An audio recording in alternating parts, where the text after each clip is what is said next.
So today we are going to talk about equations, chemical equations. So what's a chemical reaction? Our chemical reaction involves our chemical change of our matter. And we already talked about some chemical changes. So a chemist has ways to represent chemical changes, and that's by our reaction equations. So you might hear this as chemical equation or chemical reaction. And this is when we have changes that somehow result in a new substance. Those reactions might involve a rearrangement, it might involve an exchange of atoms, we might produce new molecules, and we'll talk about more of those things throughout the class. The way chemical reactions are written are reactants, and then an arrow, and then products. Sometimes this arrow is going one way. That represents a reaction that's what we consider pretty much irreversible. But we might have an arrow going one way and then an arrow going back to reactants. And that usually represents a reaction that's highly reversible. All reactions in theory can be reversed, but sometimes it just takes too much energy, so it's really unlikely to happen. And we'll talk more about energy in Chapter 6 and those kinds of concepts and mapping out that energy. So on our left side, we always have our reactants. That might be two, like in this case. There might be multiple reactants. It depends. And then our products are on the right. Oftentimes, we'll show all products, but sometimes in organic chemistry, we just might focus on the organic molecule. So you have to look deeper to know what the full chemical reaction is.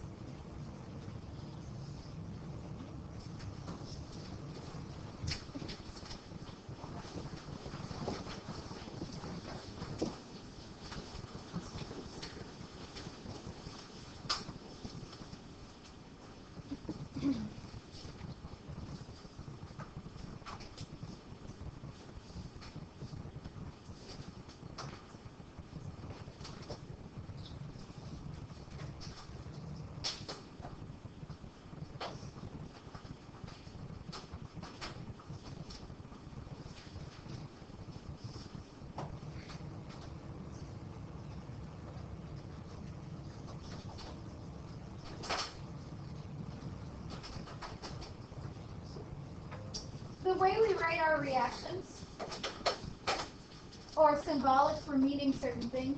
So there's a couple of symbols that you're going to need to know. And it's so that a chemist anywhere, no matter what language they speak primarily, can read and understand our chemical reactions. So these different symbols mean certain things. So our chemical equation is a shorthand way of describing our reactions, and we provide a lot of information about the reactions. So of course we have our formulas of reactants and products. That's pretty clear. We know how many atoms total are reacting in the molecule. We know a lot about that. The other thing a full chemical equation will show is our state of our chemical matter. For example, what we see here is CH4 and we see a G. That represents that our methane is in the form of a gas in this chemical reaction. We also show relative numbers of reactant and product molecules that are required to react with each other, especially in a full chemical reaction in a 1-to-1 ratio. So we're going to talk about that and talk about balancing our equations and why that's important. Our chemical equation tells us a lot of things. We can use that to determine the weights of reactants used. We can predict how much products we expect to form. So if I'm in a chemical lab and I want to make something, I want to make a compound, I want to do a reaction, I want to make a certain compound. And I want to make 5 grams of the compound. Well, I need to know how much starting material I start with. So kind of like if you are cooking and you want to make 12 deviled eggs. How many eggs are you going to boil? 6, assuming that you don't have any loss. So that's what our chemical reaction can help us do.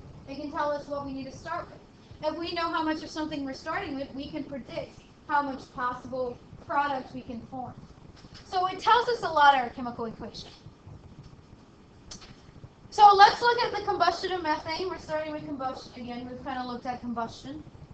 Methane gas, what our reaction tells us is methane gas will react with oxygen that's also in the gas form to form CO2 that is in the gas form and water in the gas form. So that tells us all that from our chemical reaction. And this is our little representation. This isn't our full chemical reaction. Something's missing. One thing that's missing is, notice we started with 4 hydrogens and we only end up with 2. So we're missing something. Those other hydrogens had to go somewhere. But the big thing is we started with 2 oxygens, and in our final product we have 3. That can't be. We can't start with 2 and end up with 3. Where'd that third oxygen come from? So we have to have more in our chemical equation. We have to have it balanced to where we are following our law of conservation of matter. Friday. It's true. That's okay. Technical difficulties. So we have to have more to this. So there is more in our chemical equation that we need. Because this can't be correct, we can't form 3 oxygen atoms if we're only starting with 2. So more must be needed. So that's going to be balancing our equation, and it's why it's important. So the incorrect assumption is that we only need 1 CH4 molecule to react with 1 O2 molecule, and that's not true. We need multiple of these molecules for a full reaction to occur. So that the way we show that and balance our equations to agree with the law of conservation of mass is by these coefficients that go before our molecules.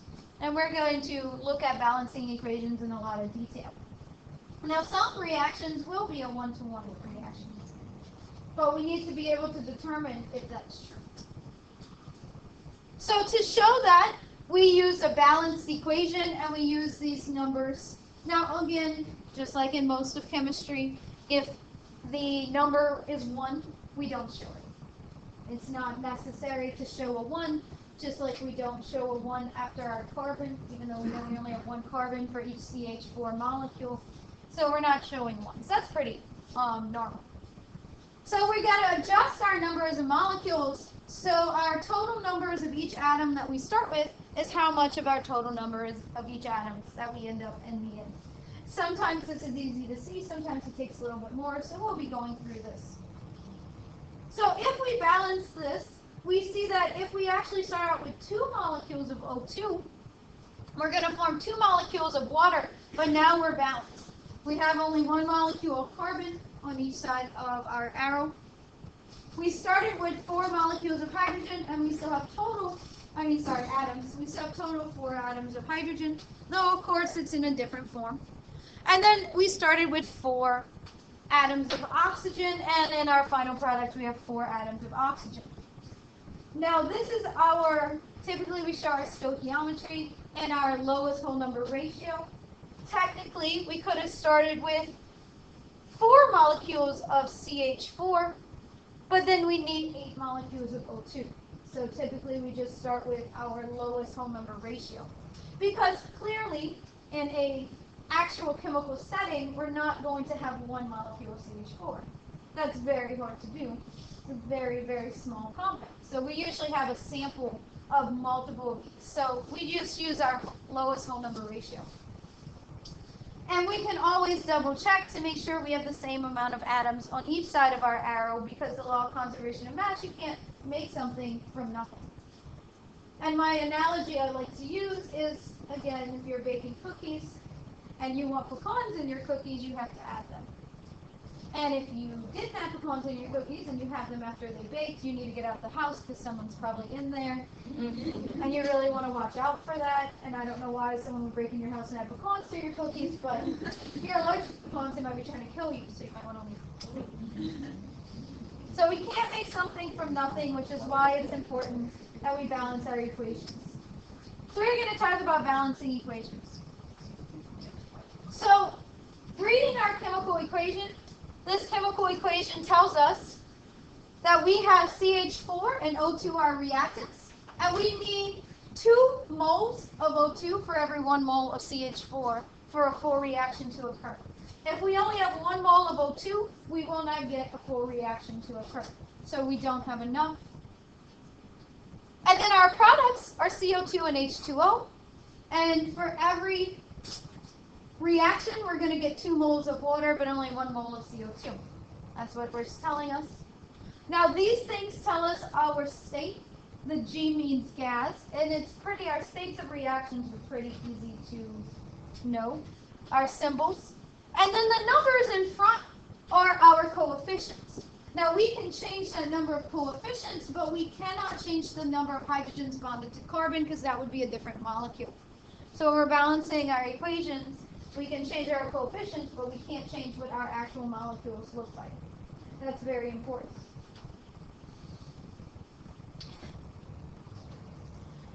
So to balance our equation, we must have equal numbers of atoms on both sides. So we can look at our coefficients and double check that. Like I said, our symbols are pretty easy. We already talked about AQ. That means dissolved in water. We talked about that's important for acids. So when you see AQ, that means it's dissolved in water. And when we talk about solution reactions in the next couple of chapters, we're going to have that. It's going to be really important. Gas, of course, is a G. L is liquid, and S is solid. So pretty straightforward with most of those symbols. And as we come into new symbols, we'll talk about them. Energy symbols might be used above the arrow to represent things like decomposition. So the energy symbols that you need to know, a triangle or delta. It's really delta. It's a capital delta in the Greek language. It means heat, and it'll also mean change later on when we talk about energy. So we'll use delta in 2 things. H nu, it looks like HV, but it's actually a nu. That means light, so light's applied to the reaction to make it occur. You might see, but not as much in this class, shock and elect.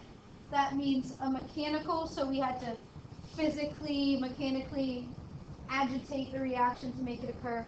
Or electrical, that's usually really important for oxidation reduction reactions, might have to occur for the reaction to occur. Well, we'll see a lot more is heat and light. We use heat a lot for reactions, so you need to know those symbols. Sometimes those are above the arrows.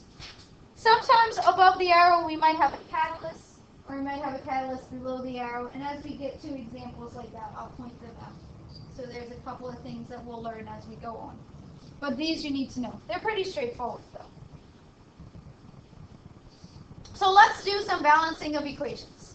So remember, the key for this balancing of equation is that we have to have the same amount of atoms of each element that we start with and that we finish with. And it's all based on our law of conservation of mass.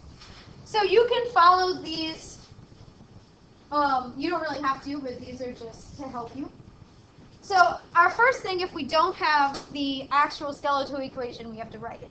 Now in this case, we're told that we are undergoing the combustion of butane, and we know combustion is reacting our carbon-containing compound with O2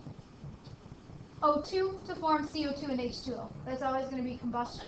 Now later on, we're going to talk about combustion in more detail and what reactants form, what products form when we start with a reactant that has sulfur and things like that. Right now, you don't need to know that. Right now, you're just going to be forming CO2 and H2O if you get a question like that.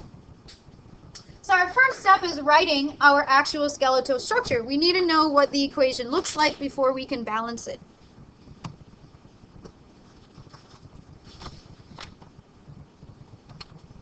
So we are reacting C4H10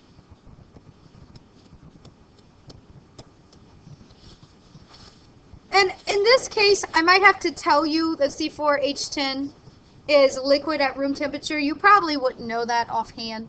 I know that. You should kind of know that because everyone in here has probably used a butane lighter and it is a liquid. But if it's something like that, I would have to tell you because you're not really at that point to be able to predict when a carbon-containing molecule is going to be a liquid or a gas.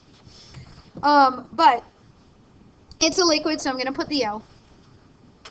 Plus O2, because that's combustion. That's a gas. Forms CO2 gas plus H2O. Okay, so that's my skeletal but it's not balanced.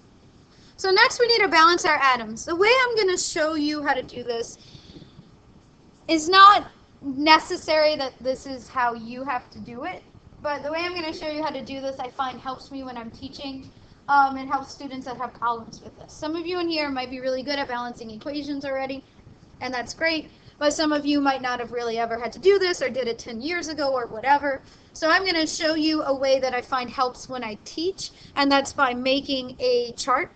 But you do not necessarily have to make the chart, but I will say it helps you keep track of what you're doing. So that's what I'm going to do for these two examples I'm going to go through. So I'm going to make a chart where I have a reactant side and my product side.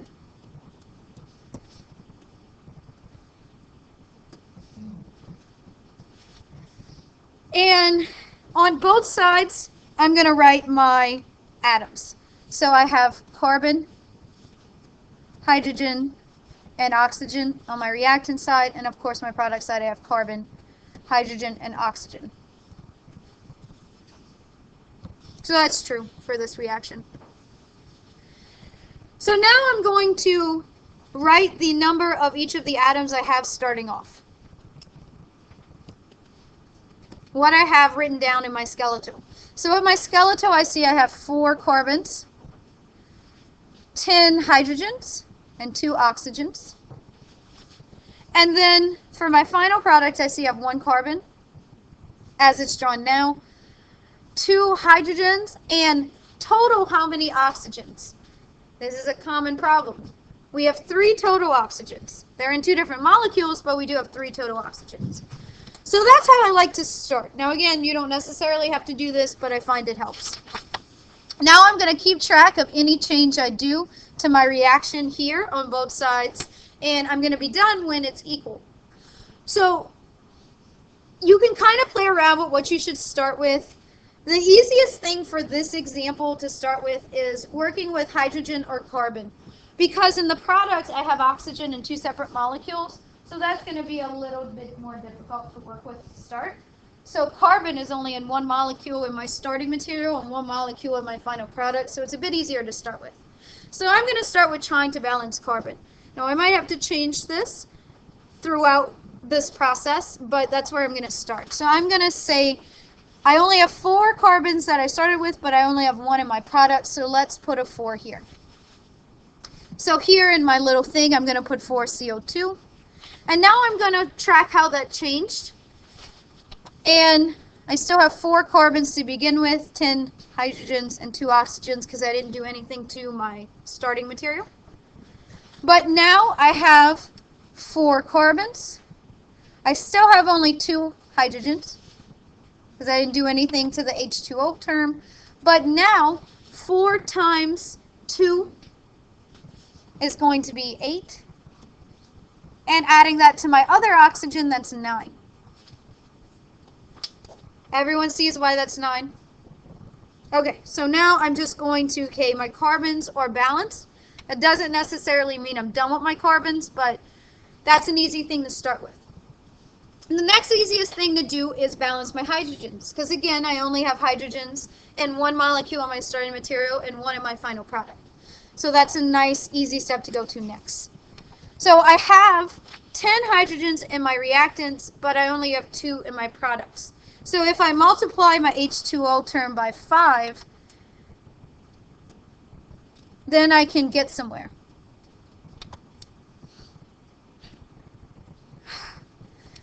This thing isn't real calibrated once I get to the right side. Okay, so just going to put 5 H2O here. So now I still have 4. I haven't done anything with my reactants yet, so that's still the same. Now I have 4 carbons because I didn't change anything there. And now I have 10 hydrogens. But now total, again, I have 8 oxygens here. And here I have 5, because 5 times 1. So total now I have 13. 13 is a little tough, because there's no number I can multiply oxygen by that's going to give me 13. But when you come to an odd number like this, what you can do, oxygen, what if I multiplied my oxygen term by 13 divided by 2? Then I'm going to have a balanced equation. Now I know you're going to say, Dr. Cortez, I thought we went with the lowest number whole ratio. That's okay, we'll get there. So now everything else is balanced, it's cool, we're good. But my oxygens aren't balanced. So what I can do when I come, if this was 14, that would be great. I can multiply O2 by 7, I'd be all great. But it's not. So what I can do is, let's say I'm going to put 13 divided by 2 in front of my O2.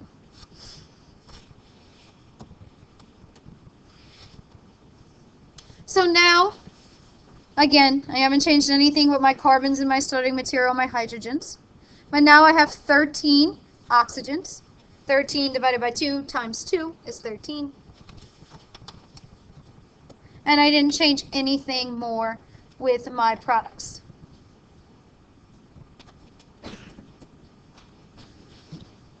So now I'm balanced, but I don't have the lowest whole number ratio. But that's okay, because I can fix that, because I can multiply my whole chemical equation by 2. And that'll give me my lowest whole number ratio. But you have to, the key here is you have to multiply the whole chemical equation, reactants and products. So if I multiply the whole thing by 2, my 2 will cancel out, and I will have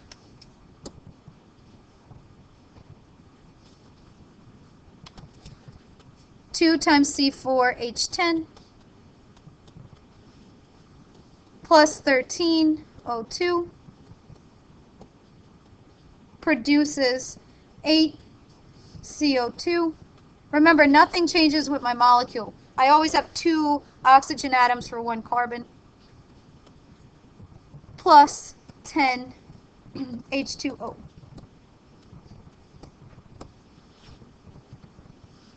There is no number I can divide every coefficient by to get a lower whole number ratio.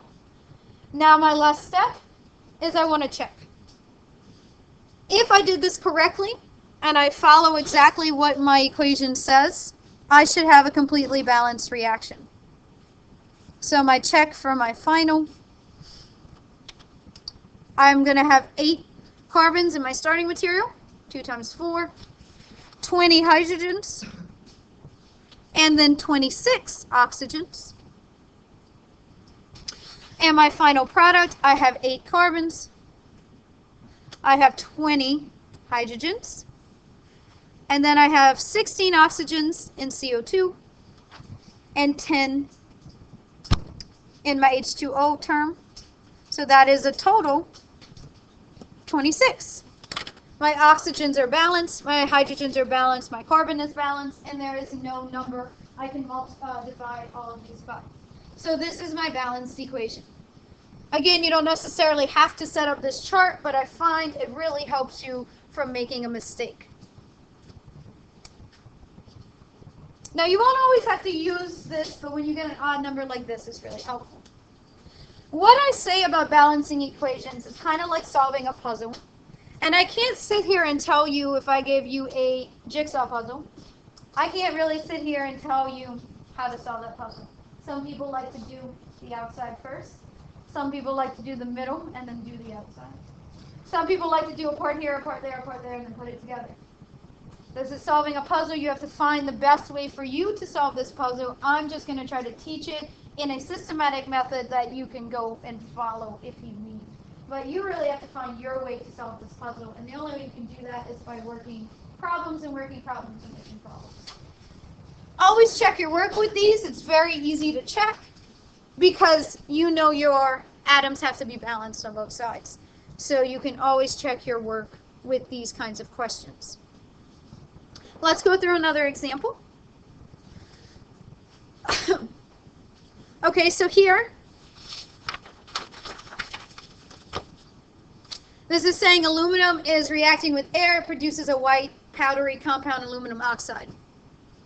Air has a lot of things in it, but aluminum oxide, you know what that has in it. You know how to draw aluminum oxide. So you should be able to draw that final product. So our first step is going to be to write our equation. Reacting with air means it's likely reacting with O2. I know that because all I have in my final product is aluminum and oxygen, and air has O2 in it, so it's likely that. So that's likely going to be O2. So that's one background information that you kind of need to know for this one. So our aluminum is a metal. Remember, metals are solid when it's in its elemental state. It's going to react with O2 gas. Remember, that's a molecular element. And you need to know these molecular elements, because if I tell you something reacts with oxygen, you need to know that's O2. If I tell you something reacts with chlorine gas, you need to know that's Cl2. So you do need to know those molecular elements that we talked about in chapter 3. And chapter 3. This is still chapter 3, but earlier in the chapter. So we talked about those. And that's going to form aluminum oxide. So you need to know how to convert that name to a structure, which we talked about as well in this chapter. So aluminum and oxygen can combine to form Al2O3. Now aluminum, remember, is in the periodic table. It's in group 3. So we form that +3 ion. Now if it was a variant charge, you'd know that because you'd have in parentheses the charge.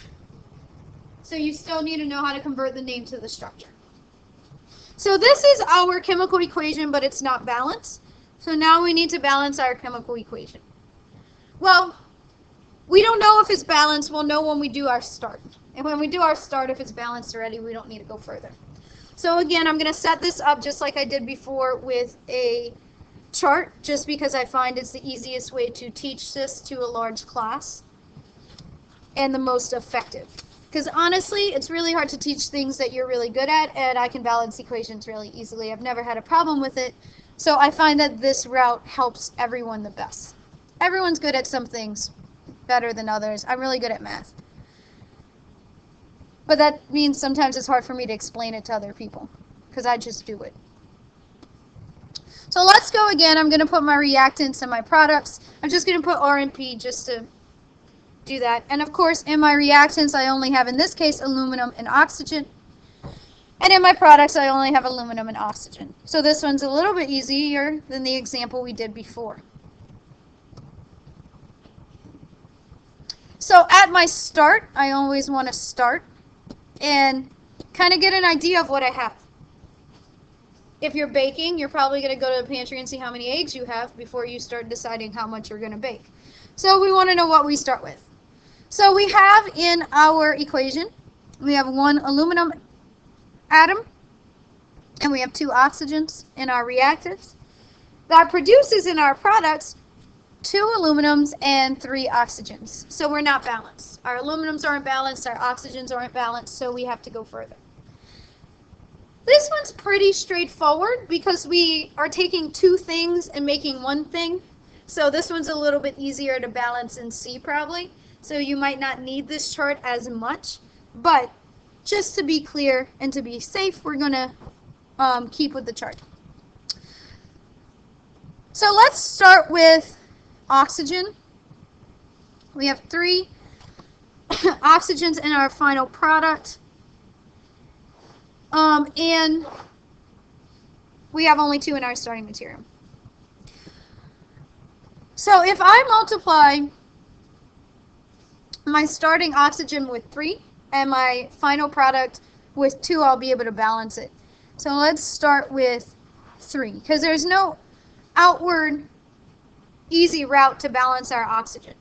Now I could start with aluminum and balancing it with a 2, but I'm going to have to change it eventually. And you'll see that if you're playing around with it. So let's start with 3O2. So we'll put a 3 there. So my aluminum, we still just have 1. We didn't do anything. We have 6 oxygens. And in our products, we still have 2 and 3. But I'm getting closer because I have 6 oxygens in my starting material and I have 3 in my final product. I can multiply my product by a number to get 6 because 3 is a portion of 6. It's pretty straightforward. So what I can do is I can then multiply my product by 2, because 2 times 3 is going to give me 6. Again, I didn't do anything with the aluminum that I started with. I still have 6 oxygens in my starting material. But now, I have 4 aluminum atoms in my product, and I have 6 aluminum atoms in my product. So my oxygens are balanced, but my aluminums are not yet. The nice thing is, aluminum solid by itself has no multipliers. I have 4 in my product. I only have 1 in my starting material, so that's a pretty easy fix. I can multiply my aluminum by 4. So now I have 4 aluminum atoms in my starting material. Didn't do anything with my oxygens. I still have 4 aluminum atoms in my final product. And I have 6 oxygens. So now my oxygens are balanced. My aluminums are balanced. And I just want to go ahead and double check that there's no whole number I can divide this by to get any lower ratio. I can divide by 1, but that won't change anything. So this is my lowest whole number ratio, so this is in fact balanced, and my check is in agreement. Again, the more you practice, the better you'll get at seeing these and solving this puzzle. But your main thing is you are balancing both sides of the chemical equation. Let's do one more. This one has a bit more molecules in it. And there's also something else with the way this is drawn that I want to point out when balancing. So the reason why this particular compound is drawn where our hydrogen is separate from our other hydrogens is because acetic acid is an acid, and that hydrogen is being transferred to form H2, and we're forming our acetate ion, C2H3O2. So that's just more clearly showing it. Sometimes our chemical formulas don't show our connectivity very well, so we can do that. But that means total in that molecule, HC2H3O2, we actually have 4 hydrogen atoms. It's just drawn to represent that that hydrogen is the one that's being removed to form an ion. And in organic chemistry, we wouldn't draw it in this formula like this. It would be easier to balance the equation if it was drawn in skeletal structure. So we talked about some of those molecular representations earlier at the end of chapter 2. And that would be one of the cases where we show connectivity very well. So the reason why this one's broken up like this is to show the connectivity and to be more clear about what's happening in the reaction. That we're losing this H and forming a C2H3O2 ion that is going to form an ionic bond with aluminum. Do I expect you to figure out these products at this point? No, I don't. I don't expect you. If I gave you aluminum solid and I told you it reacted with acetic acid, I wouldn't expect you to come up with this product on your own at this point. You will work towards this in this class, but I just wanted to point that out. But don't get lost just because the 2 hydrogens aren't 4 shown here but broken up. That still doesn't change the total amount of hydrogens you have in your starting material side.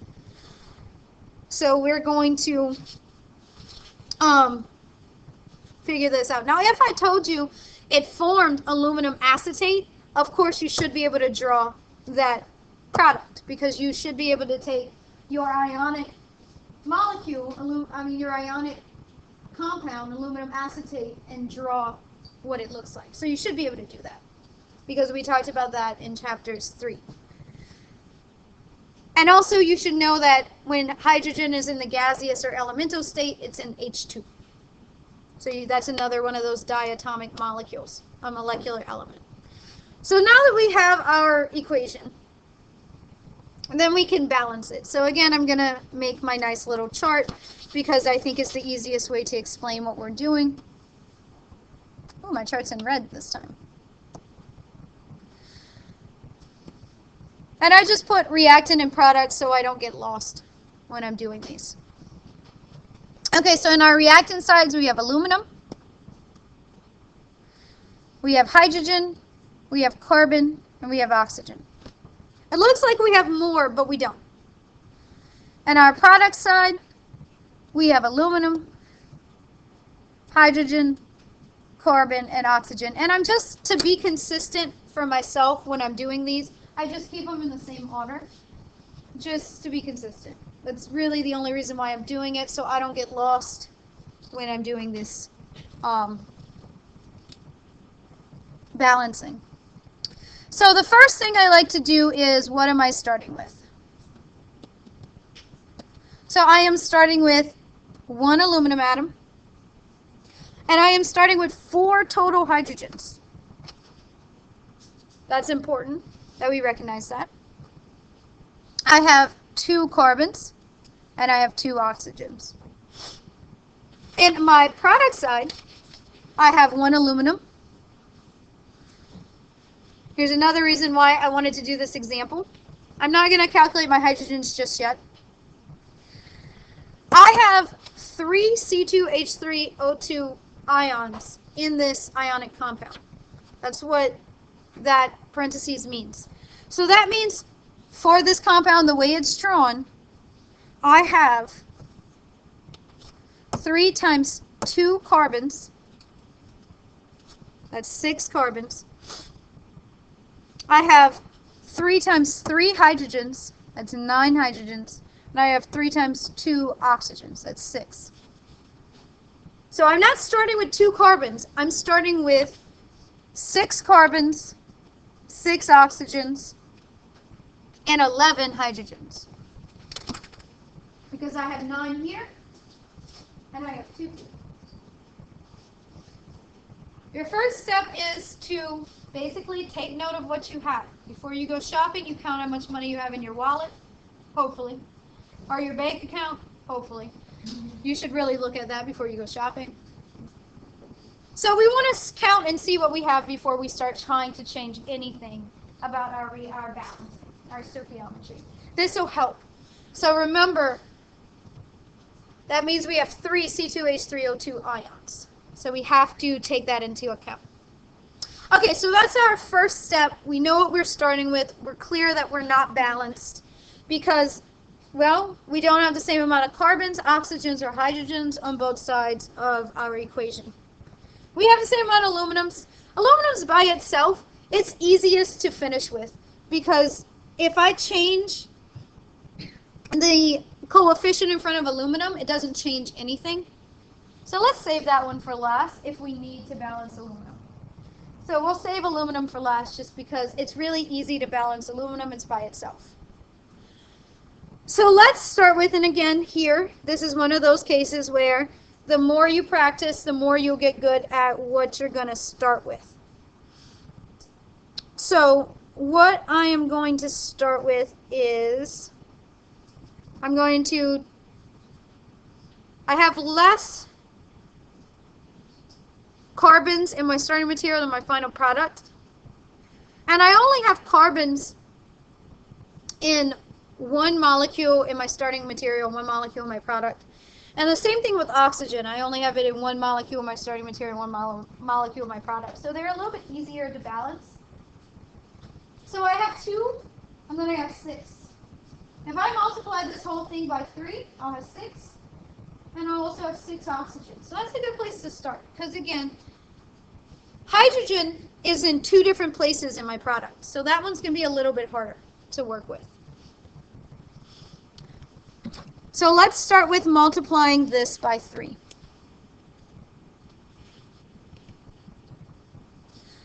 I'm going to call that, just for ease in me writing it, I'm going to multiply that 3 by my species that I'm calling 2. Just so I don't have to rewrite HC2H3O2. So once I do that, that doesn't change anything about the amount of aluminums I have in my starting material. It doesn't change anything about what's going on in my final product. So I'm just going to rewrite that. Well, what it does change is the amount of hydrogens, carbons, and oxygens I have in my starting material. So first, let's start with carbon. That's pretty easy. 3 times 2, that's 6. Oxygen, 3 times 2, that's 6. Hydrogen, 3 times 1, we have 3. And then 3 times 3 is 9. So that gives me 12. Oh, we're so close, but we're not quite there. Our carbons are balanced, our oxygens are balanced, our hydrogens are not balanced.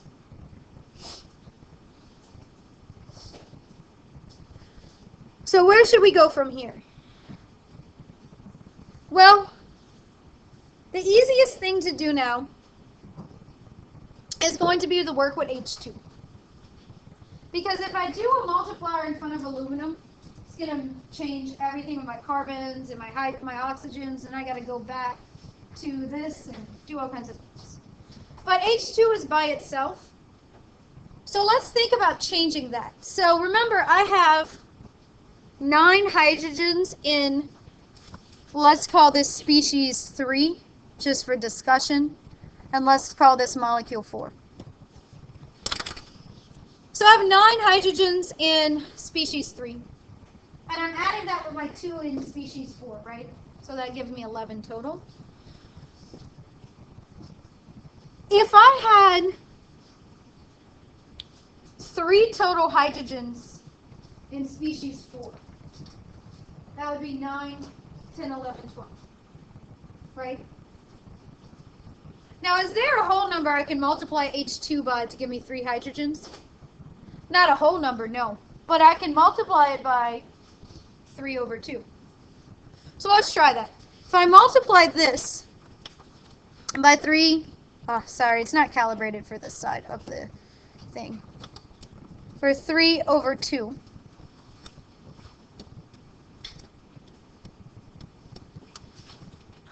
That's going to give me, now I'm not changing anything else. So that's still 1, still 12, that's still 6, that's still 6. I'm not changing anything with species 3, so aluminum's still 1. And I didn't change anything with carbon and oxygen. But what I'm changing is 11. So now if I multiply my fraction 3 over 2 times 2, I'm going to get 3 hydrogens. So 9 plus 3 is going to give me 12. So now I'm balanced, but I'm not done. So again, you can play around with changing the coefficient here, but then you're changing your oxygens and your carbons, and you have to go back to this species, and you're just going to find yourself in a loop. You're not going to find a way. So now I'm balanced, but I don't have my lowest whole number ratio because 3 over 2 isn't a whole number. But we did this earlier, we can do this again. Let's multiply the entire reaction by 2. That will get rid of that 2 in the denominator. But we can't just do H2, or we can't just do our final products. We have to multiply the entire equation by 2.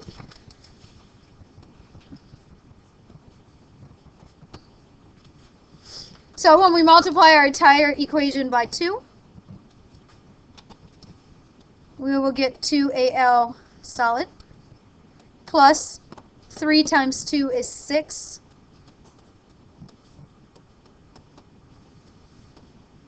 Aqueous, because it's dissolved in water, because it's an acid.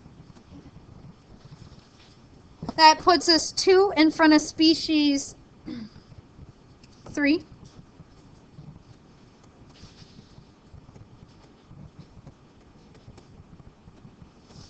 Bless you.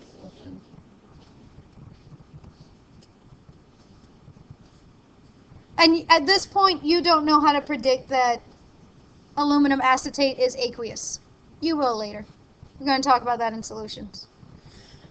Plus, that gives us 3 in front of our H2 term. Our last step, just to be safe, you want to check this, make sure it is in fact balanced. Now we have only whole numbers, but we just want to make sure we didn't make a mistake. If we made a mistake, we will not have a final balanced equation.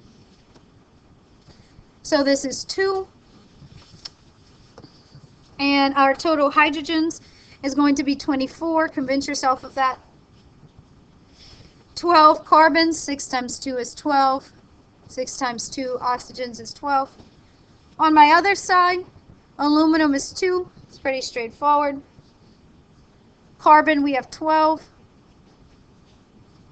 Oxygen, we have 12. And then hydrogen, first off, we have, remember, 3 times 3 is 9. Then that has to be multiplied by our coefficient. So that gives us 18 plus 6. 18 plus 6 is my 24. Wait, that's 3 times 6. Yep. So we are balanced. We are good. We have the lowest whole number ratio, and we're fully balanced. Aluminums are balanced, carbons are balanced, oxygens are balanced, and our hydrogens are balanced. So like I said, you don't have to do this, but for one that's this complicated, this chart can really help you keep everything. Basically, I'm just really following my numbers so I don't lose anything.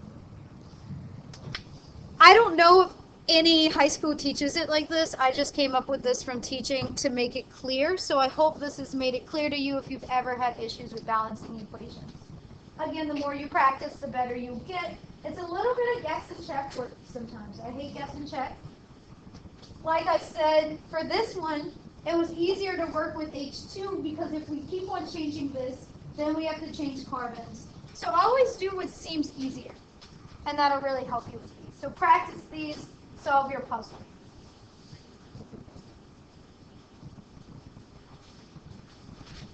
There we go. So for this one, B is correct because it's balanced. Again, if you are working with oxygen gas, you have to know that's O2. If you don't know it's O2, you won't be able to balance correctly. If you don't know how to take aluminum oxide and write the equation, you won't be able to balance correctly. All those are things we've talked about before in this chapter, so you still have to apply. So go ahead and make sure to convince yourself that B is balanced. A is the correct formulas for all of our molecules, but it's not balanced. The last thing, I'm going to go through this really quick because it's not really necessary that we cover it in too much detail right now. I've been talking about molecules, I've been talking about organic chemistry, so I just wanted to give you a short overview of the difference between organic compounds and inorganic compounds. Originally, any chemical that was able to be isolated from something living was considered organic. So it was thought for a long time that you couldn't make something in the lab that would be found in a living compound. Hence the term organic and where it came from. And then compounds coming from non-living environments were considered inorganic. Well, we know that that's not true. We can make things that are found in living compounds in the lab all the time. For example, urea. The body produces urea. We can make urea in the lab. I can make a sugar in the lab. The body produces sugar. The body is very, very specific on how it makes things, and it's very intricate, but we can make things in the lab that are chemically equivalent from what can be made by living things. So that's not a good definition. Also, organic compounds could decompose, and they thought at first that anything from a living thing could decompose, and that's not true. So now the actual definition of organic compounds is a compound that contains carbon is an organic compound. So anything that contains carbon is organic. Now typically carbon will be bonded with hydrogens, so we're usually considering organic chemistry as a study of carbons and hydrogens. But molecules that just have carbons and hydrogens don't react with very much besides combustion. So typically organic compounds have other amounts of elements that are nonpolar. Not nonpolar, that's not what I want to say. That are nonmetals, that's what I wanted to say. Oxygen, nitrogen, and phosphorus, sulfur being the most common, though sometimes we'll discuss boron and other nonmetals. And of course halogens. Halogens is another important one. But the main thing is carbon. So that's how we describe our organic compounds. Carbon atoms will typically form ionic bonds, and covalent bonds, we're usually bonding with nonmetals. Still have 5 minutes with you, so please don't start packing up just yet. If I don't cover it and your test is on it, they'll cry to me, so don't start packing up while I'm still lecturing. There's a certain amount of material I have to get through in this class for you to be successful in 106. So I gotta stick it in. Okay, so we have carbon likes to bond in 4 single bonds. It can also form 2 double bonds, 1 triple bond, but total carbon, when it's neutral, always forms 4 total bonds. You don't really have to memorize that right now. We will discuss why a bit later, and in organic chemistry, we will talk about why in a lot of detail. So most of you in here probably have to take organic, so you're going to be seeing this in more detail. But it's pretty unique because carbon can form long chains of bonds between other carbons, which is what's really unique about it, and why, even though we're really only talking about often about 7 or 8 elements, the amount of compounds are amazing. How many different compounds can form that do different things, that have different reactivity. I mean, you're required, most of you in here, to take 2 semesters of organic chemistry, organic 1 and organic 2. I have a PhD in organic chemistry, so I've studied and taken about 15 different organic chemistry classes. Again, this is only with 6 elements, 6 to 8 elements, and the way that they combine. So organic chemistry is very intricate, even though we're not. In fact, oftentimes organic chemists will only look at that little end of the periodic table. That's all we care about. I don't care what goes on the other side. I only care about those 6 elements. So it's amazing what can happen and how much we do. So the only thing I want you to know right now is when we talk about organic compounds and you hear the term hydrocarbon, and you probably have, especially because global warming is a discussion in a lot of things, and you hear hydrocarbon a lot, because hydrocarbons are found in oils, and we burn them for fuel. Hydrocarbons are simply compounds that contain only hydrogen and carbon, hence hydrocarbon. And again, we can have a bunch of different molecules. Now, once we have those other atoms, or double bonds or triple bonds, we call that functionalized hydrocarbons. And that functionality is what gives us reactivity. Most hydrocarbons, the only thing we can really do with it is burn them, and we do a lot of that. We burn a lot of hydrocarbons. But organic chemistry is the study of making compounds from organic-containing compounds, not burning them and forming CO2 and H2O. So we don't deal with too much combustion. Functional groups can be alcohols, thiols, carboxylic acids, amine. There's a lot more. You don't need to memorize them now. You're going to learn that a lot more later on. So that's where we're going to stop today. We're going to start with Chapter 4. Chapter 3 homework is due this weekend. Make sure you're doing it. Y'all have a good weekend. Y'all be surprised if you have a quiz sometime next week. Gotta keep you on your toes. And practice balancing those equations.